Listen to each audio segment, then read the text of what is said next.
Hey guys, I'm cooking sopas. Alam nyo ba ang hinalo ko sa sopas ko ngayon? Hinaluan natin ng mushrooms. Ayan ang nakikita nyo, may mushrooms guys. Healthy ito na sopas. Oh. And ham. Yan, kinat ko lang ng maliliit. And ginisa ko guys, no? With the other ingredients natin. So, ang sarap-sarap ng sopas ko guys. So, tingnan nyo yung sabaw. Tamang-tama ngayong gabi. Maulan. So, luto na guys. Ita-transfer ko na siya.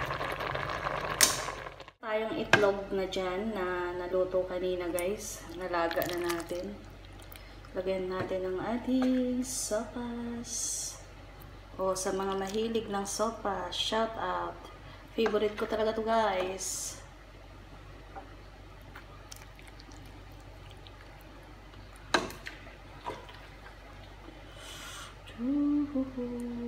Wala akong celery. Hindi ko na nilagyan ng celery guys.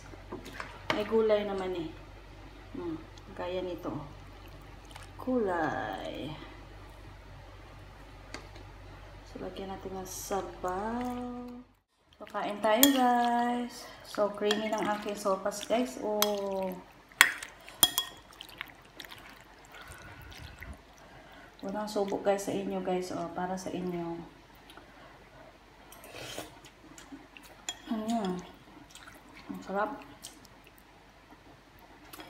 Ngayon ko lang na-try yung may mushroom guys.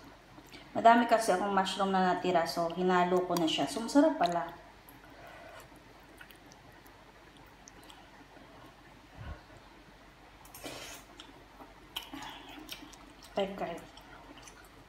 Kainin natin bago pa matuyuan na sabaw. Sarap si Joshua. Joshua, masarap. Masarap? Yeah. Favorite ni Josh yung ano eh. Sopas. The best. Sabaw na.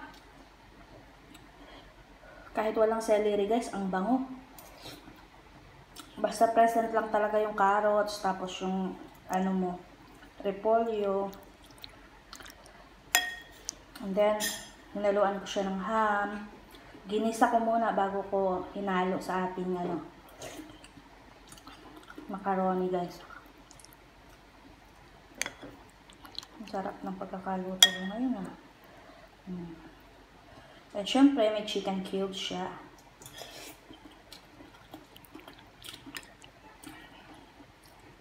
Kaya mas masarap.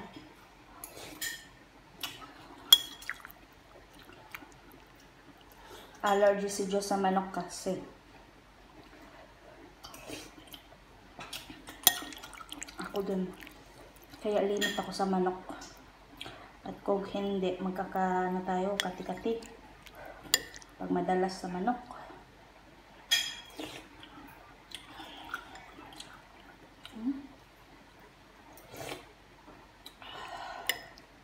Sarap.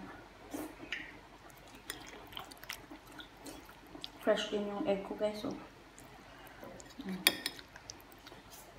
With the fresh na mushroom.